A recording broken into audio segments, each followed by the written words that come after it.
A seguir, Hora da Notícia.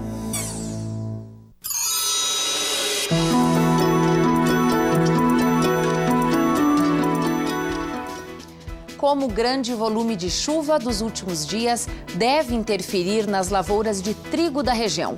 Para falar sobre esse assunto, nosso convidado no estúdio é o engenheiro agrônomo da Emater, Cláudio Doro. Como funciona um receituário agronômico? Uma prescrição técnica obrigatória para o uso de agrotóxicos nas lavouras. Um ensino médio com estrutura de universidade. As inscrições para o Integrado PF estão abertas e bolsas de estudo também estão sendo oferecidas. E ainda uma exposição no Museu Histórico Regional que conta a história de um armazém de Passo Fundo que hoje é uma grande rede de supermercados. Hoje é segunda, 16 de outubro, é Hora da Notícia.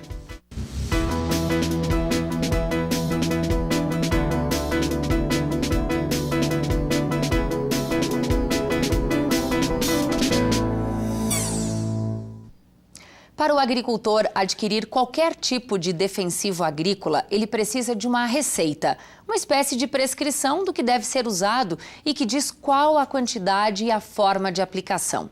O nome disso é receituário agronômico, uma ideia que surgiu no início dos anos de 1970 e se popularizou o Brasil afora. E eles criaram, então, o receituário agronômico, que foi uma espécie de adaptação daquilo que já se fazia na época na própria medicina veterinária.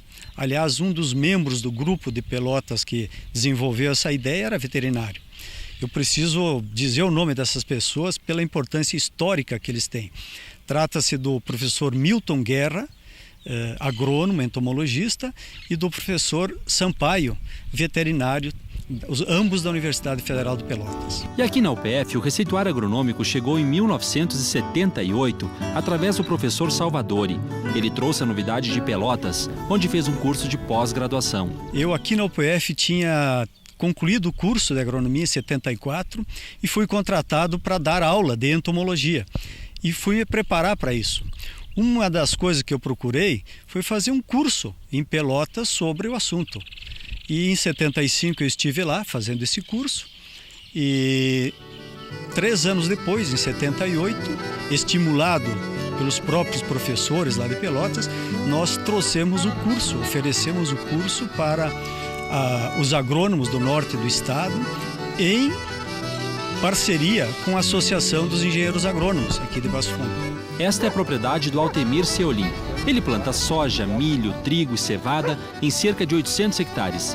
Formado pela UPF em agronomia, o produtor rural sabe da importância de aplicar o receituário na lavoura. O receituário é onde vai dar todo o norte da aplicação num produto, né? Então, principalmente hoje, quando a gente tem muitos produtos que deixaram de ser recomendados para algumas culturas, então essa receita vai dar principalmente o produto correto para aquela situação que eu vou precisar. O receituário agronômico é a prescrição e orientação técnica para a utilização de agrotóxicos e afins. E só um profissional habilitado pode fazer a receita. E é o CREA quem fiscaliza a emissão do receituário, baseado na Lei Federal 7.802, de 1989, e regulamentada por um decreto de janeiro de 2002. Hoje, a receita agronômica, embora ela precise que haja o diagnóstico, a vistoria a campo, para se fazer a recomendação, até em função de tudo que se tem aí, da própria informática, dos meios mais rápidos de comunicação, a receita hoje ela é basicamente uma receita técnica, né, que tem um alvo, né, e objetiva aquele alvo. É claro que sempre pensando na preservação tanto da saúde do produtor, como também nos cuidados com o meio ambiente. O professor Bernardo Palma é um dos conselheiros do CREA em Passo Fundo. Ele destaca a qualificação realizada pela universidade com os estudantes de agronomia, através de palestras e seminários realizados em parceria com o Ministério Público e Secretaria de Agricultura. Nós fizemos um grande evento há 2 anos atrás, onde houve a participação da Universidade de Passo Fundo, através da Faculdade de Agronomia. Foi um evento estadual, onde a gente resgatou a filosofia do receituário, a importância do receituário e a atualização do receituário. O receituário agronômico não é necessário para o uso de adubos, calcário, ureia ou qualquer fertilizante e corretivo de solo. É um documento necessário para os defensivos agrícolas, inseticidas, fungicidas, herbicidas e outros mais. A responsabilidade da aplicação a campo é do produtor, mas a responsabilidade daquele produto e dos efeitos que ele vai causar sobre o meio como um todo é do profissional. E para isso, o próprio profissional, ao emitir uma receita, anteriormente a isso, ele faz uma anotação de responsabilidade técnica, onde ele se responsabiliza por aquele conjunto de receita, e essa receita ela é registrada no seu conselho profissional, que no nosso caso é o CREA, o Conselho de Engenharia e de Agronomia. É importante o agricultor respeitar as recomendações na receita, mas também o contato próximo com o agrônomo ajuda a ter uma análise mais precisa do problema, do que se pretende controlar, das condições do clima e do estágio e condições da lavoura. O técnico está muito limitado a usar exatamente aquelas quantidades que estão na bula do produto. Então, às vezes o produtor acha mais fácil ler o rótulo do produto do que ler a receita. Então, eu acho que a receita ainda nós precisaríamos avançar bastante e discutir bastante sobre ela. Mas não deixa de ser uma garantia técnica. Não deixa de ser uma garantia técnica, nós precisamos dela para cumprir legislação. Nós também aqui na UPF, além de termos organizado o primeiro curso de receituário agronômico no norte do estado, fomos convidados para levar o processo até o Mato Grosso do Sul. Então a UPF desempenhou na época um papel importante no sentido de ser pioneira aqui no norte do estado e também no sentido de auxiliar a transferência dessa informação, desse processo na região central do Brasil. A safra de inverno entra na sua fase final e a colheita de culturas como trigo já iniciou aqui no estado. Mas o clima neste ano não favoreceu a lavoura e a expectativa é de baixa produtividade e qualidade dos grãos. Bom, com a gente aqui no estúdio, o engenheiro agrônomo da Emater, Cláudio Doro, que vem para atualizar as informações para a gente sobre a lavoura. Doro, seja muito bem-vindo mais uma vez ao UPF TV. De um modo geral, a gente quer saber qual é o quadro atual das lavouras e das culturas de inverno, em especial o trigo. Bom, Thaís, o trigo é a cultura que tem maior importância econômica e que ocupa a maior área de plantio aqui na região e no estado do Rio Grande do Sul, se tratando de cultura de inverno. E o trigo está numa fase crítica, que é a fase agora de enchimento de grãos e maturação. E alguma coisa está sendo colhida, principalmente na região das Missões, mais precisamente na região de Santa Rosa. E o quadro climático não é dos melhores. Nós tivemos nos últimos 5 dias aí um excesso de chuva. Em torno de 5 dias choveu em torno de 200 milímetros, em algumas localidades mais do que isso. E essa chuva excessiva, com a elevação da temperatura, propicia a instalação de doenças fúngicas, que normalmente tem prejudicado a qualidade do grão, depreciado o grão e diminuído a produtividade e, consequentemente, qualidade e preço no final. Bom, os produtores estão, nesse momento, tristes e preocupados com o que vem pela frente. Houve já uma redução na área plantada de trigo nessa cultura? Primeiro, a primeira parte da tua pergunta, nós estamos aí na iminência de novamente ter um quadro climático negativo. Tem previsões de chuvas sequenciais até o final do mês e coincidindo com essa fase crítica do trigo, isso aí é negativo. Futuramente nós deveremos ter uma safra aí prejudicada em qualidade e produtividade. E esse ano nós já tivemos uma redução de área de plantio a nível do Rio Grande do Sul em 13%. Aqui em nossa região reduziu um pouco mais, em torno de 9%, em virtude que nos últimos anos o agricultor teve problemas com preço baixo e liquidez, ou seja, comercializar na hora que ele precisava de recursos. Então, como consequência disso, o agricultor tomou como posição estrategicamente reduzir a área de plantio, mas também esses que plantaram acreditaram, pela tecnologia que estão conduzindo as lavouras, de ter uma alta produtividade, o que infelizmente, por esse fator climático, vai frustrar novamente a nossa cultura. Não deve acontecer. Então, Doro, de maneira geral, houve uma redução nesse ano da cultura do trigo de cerca de 10%, de uma maneira geral, e infelizmente essa questão climática interferindo bastante. A perspectiva é que essa diminuição siga ocorrendo, por exemplo, para o próximo ano? Tu sabe que o agricultor, quando ele vai tomar decisão, o planejamento da sua lavoura, no caso, em 2018, ele vai fazer isso aí de março até maio, pesa muito o sucesso ou o fracasso da cultura anterior. E se nós realmente se configurar como um fracasso esse ano novamente, com certeza vai impactar negativamente no planejamento e nós deveremos ter, infelizmente, novamente a área de trigo reduzida no Rio Grande do Sul. Uma área reduzida e uma safra frustrada traz que tipo de situação para o consumidor? Olha, para o consumidor, o ideal seria que nós tivéssemos uma safra abundante, uma oferta grande, consequentemente os preços melhores.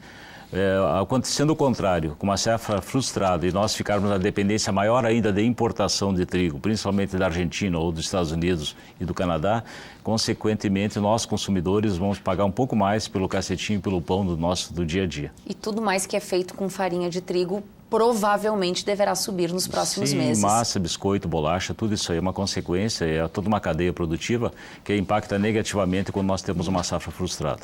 Doro, encerrando as culturas do trigo e essa safra, né, de inverno, a gente já está pensando aí na safra de verão. Que projeções, que perspectivas já se pode fazer da safra de verão? Bom, safra de verão fala-se basicamente o carro-chefe das propriedades rurais e que está dando sustentáculo econômico é a cultura da soja. Nós deveremos ter novamente, Thaís, um aumento de 13,4% na área plantada aqui na nossa região, nos 42 municípios, deverão plantar em torno de 580 mil hectares. E o agricultor está aguardando os próximos dias, que a partir do dia 20 é o momento ideal de nós plantarmos soja, a janela até o dia 25 de novembro, para dar início ao trabalho. Está tudo comprado, tudo esquematizado, basta melhorar as condições e o agricultor vai acreditar. Porque essa lavoura de soja tem uma grande responsabilidade. Vai ter que, quem sabe, arcar com os prejuízos ou pagar os prejuízos das culturas de inverno que estão aí no campo. Vamos torcer que essa, pelo menos, dê muito certo. Muito obrigada. Uma boa semana, Doro. Obrigada. Obrigado. Bom, durante este mês, as unidades de saúde da Rede Municipal de Passo Fundo realizam atividades da campanha Outubro Rosa para a prevenção do câncer de mama. Teve ampliação da coleta de exame citopatológico, solicitações de mamografia para mulheres de 50 aos 69 anos e atividades educativas com orientações. As mulheres interessadas devem procurar a unidade de saúde mais próxima de sua casa. Outras informações pelo 3316 1000. Depois do intervalo, nós vamos falar de ensino médio com estrutura de universidade. As inscrições para o integrado UPF estão abertas e bolsas de estudo também estão sendo oferecidas. Nós já voltamos.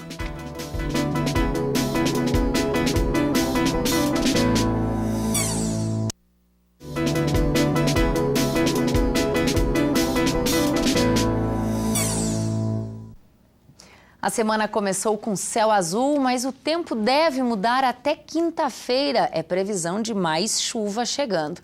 Bom, nós estamos na metade do mês e o acumulado já é de 197 milímetros, sendo que o esperado para o mês inteiro era 153. Veja então como deve ficar o tempo amanhã e na quarta-feira.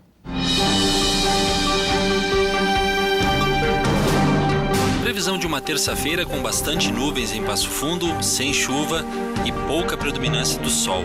Mínima de 14 graus e máxima de 29. A quarta-feira será de bastante nuvens, sem previsão de chuva. A mínima será de 17 graus e a máxima chega a 33. Escolas públicas e particulares com trabalhos que tratem sobre transformações sociais, culturais, científicas e tecnológicas podem participar da Feira de Ciências e Mostra de Inovação Tecnológica aqui da UPF. As inscrições estão abertas até o dia 20 de outubro e os eventos acontecem dia 8 de novembro. Outras informações no site upf.br/Feira de Ciências. E se você vai entrar no ensino médio e tem interesse em aulas criativas, dinâmicas, aprofundadas, olha só, começaram hoje as inscrições para o ensino médio integrado UPF. E a universidade publicou na semana passada um edital para quem deseja concorrer a uma bolsa de estudos. Bom, para isso será realizada uma prova no dia 2 de dezembro com conteúdos do ensino fundamental. A prova tem início às 9 da manhã, aqui na UPF, no prédio do integrado. E para falar um pouquinho mais sobre esse assunto, nós convidamos o diretor do Centro de Ensino Médio Integrado UPF, professor Jonir Dal Bosco. Seja bem-vindo ao UPF TV mais uma vez, professor. Obrigado. Professor, a gente quer começar conhecendo os diferenciais do ensino médio que a Universidade de Passo Fundo oferece. Bem, acreditamos que um dos maiores diferenciais do Centro de Ensino Médio Integrado PF, oportunizado a, então, adolescentes de 14, 15 anos que ingressam na nossa instituição, é exatamente este universo chamado Universidade Passo Fundo, que oportuniza a eles não somente a produção ou a geração do conhecimento por ter mais aulas manhã e tarde e aos sábados pela manhã, mas principalmente pelo processo de amadurecimento e de responsabilidade, porque os alunos, eles utilizam toda a infraestrutura da instituição, ou seja, as aulas não acontecem somente no prédio do integrado. Os laboratórios são em prédios diferentes, as aulas são interativas. Então, esse processo faz com que o aluno tenha a responsabilidade de saber, bem, amanhã eu tenho que estar lá no prédio do ICB, né, de Ciências Biológicas, porque eu tenho aula no laboratório de Biologia, e assim consecutivamente. Nós entendemos que no ensino médio, com esta idade, faz com que ele chegue ao terceiro grau ou no ensino superior muito mais maduro, muito mais ciente do que ele quer para a sua vida profissional, porque ele está inserido em um universo do ensino superior ainda no ensino médio. Agora, professora, ainda que se esteja num ambiente tão grande quanto é a UPF, num ambiente adulto, estes jovens são acolhidos de uma maneira muito familiar, porque eles há pouco tempo eram crianças e o integrado UPF leva em conta isso também. Então, exatamente. Por ser um universo grande, nós temos muitos olhos, né? E esses muitos olhos nós entendemos que é um processo de cuidado. Cuidado em especial com a segurança dos nossos alunos, em eles chegarem a esses destinos que são diversos aqui dentro da instituição. Então a gente tem um cuidado e um protocolo bem interessante sobre a frequência dos alunos e a chegada nesses destinos. Um controle. Exatamente. Um controle. Para controle dessa moçada que circula e muito aqui pelo campus. Professor, para quem deseja estudar no integrado, as inscrições abrem hoje. Qual é o procedimento? Há uma entrevista? Então, as inscrições estão abertas até o dia 31 de outubro, tanto para os interessados no ingresso no ensino médio, quanto para as bolsas. Então, o período para as bolsas de gratuidade também é até o dia 31 de outubro. É o mesmo, até o finalzinho do mês. Exatamente. Iniciam hoje até o dia 31. É importante lembrar que os que estão se inscrevendo, eles vão agendar uma data para as entrevistas, as quais acontecem no integrado. E as entrevistas é exatamente para nós apresentarmos toda a nossa infraestrutura, a nossa proposta de ensino, o nosso processo metodológico, além de estreitar laços com os pais e com os alunos, porque a entrevista, ela envolve a família. Bom, e aí quem deseja uma bolsa e passa por uma prova? Exatamente. Então, a prova, como você já falaste anteriormente, será realizada no dia 2 de dezembro. É uma prova objetiva de 40 questões, 20 de língua portuguesa e 20 de matemática, conhecimentos do ensino fundamental. As melhores notas levam vantagem. As melhores notas, então, são encaminhadas ao setor de bolsas e aí eles vão entregar a documentação necessária para contemplar a bolsa de 100%. Professora, só para encerrar aqui, o telefone do integrado, caso as famílias tenham algum tipo de dúvida e queiram esclarecer. Então, 3316-8180 e 3316-8181. Tá certo. Obrigada, professora, e sucesso aí em mais essa edição de novos alunos no integrado. A gente agradece.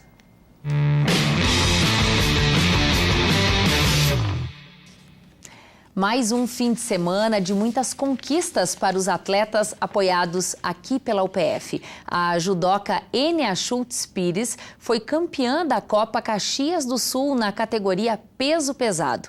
O triatleta Ricardo Rosa ficou com o 5º lugar na categoria de 25 a 29 anos no Campeonato Gaúcho de Triatlon Olímpico. Já Thiago Pérez ficou com o 4º lugar no circuito internacional do Terra Brasil Tour Camp Paraná. E a equipe BS Bills UPF venceu a equipe Vôlei Santa Maria Associação Esportiva por 3-0. A partida foi válida pelo Campeonato Estadual de Voleibol Adulto Feminino. Com esse resultado, a equipe está na semifinal do campeonato. O livro, que, além de contar uma parte da história do Brasil, é considerado por especialistas uma das mais belas coberturas jornalísticas, é o assunto do programa Universidade Aberta desta semana. Os sertões e a influência de Euclides da Cunha no jornalismo. O programa vai ao ar hoje às 8h30 da noite e tem reprise amanhã e quinta às 8 horas da noite. Passo Fundo completou 160 anos de história e, claro, com muitas mudanças que acompanharam a evolução do município. A população aumentou, as ruas se multiplicaram, o número de veículos circulando cresceu. Outra área que não ficou para trás foi o comércio. E uma exposição no Museu Histórico Regional conta um pouco de como foi a transição de um armazém da cidade para uma rede de supermercados. Você já parou para pensar como os alimentos eram vendidos há 60 anos? Que nesse mesmo período a moeda brasileira era outra? Que não existia código de barra nos produtos e nem carrinhos de supermercado? Essas são curiosidades que 60 anos de história conseguem esclarecer. A empresa iniciou os trabalhos, ainda que timidamente, em 1957, com um armazém de secos e molhados chamado Casa Brasília. Em pouco tempo, o armazém cresceu e, em 1964, após uma reestruturação, a Casa Brasília deu espaço para a Comercial Zafari Limitada. Mais tarde, vieram as novas filiais e em expansão para diversas cidades do estado e para alguns municípios de Santa Catarina. Atualmente, a Comercial Zafari conta com 19 lojas e se firma como uma das maiores redes de supermercados do Rio Grande do Sul. Na exposição organizada no Museu Histórico Regional, tem objetos, fotografias e um audiovisual que retratam o processo de desenvolvimento da empresa e da cidade. A mostra também conta com um concurso cultural. Estudantes que visitarem o Museu Histórico Regional podem participar. Os alunos terão que escrever uma poesia sobre os 60 anos da Comercial Zafari. As melhores produções serão premiadas com um tablet e as escolas dos vencedores também ganham premiação. A mostra fica aberta ao público até 31 de outubro no Museu Histórico Regional. Fica na Avenida Brasil, ao lado do Teatro Municipal. O horário de visitação é de terça a sexta, nos turnos da manhã e tarde. Aos finais de semana, apenas à tarde. Por hoje, o Hora da Notícia termina aqui. Obrigada pela sua companhia. Amanhã nós estaremos de volta ao vivo, ao 12h30. Uma ótima semana para você e até amanhã.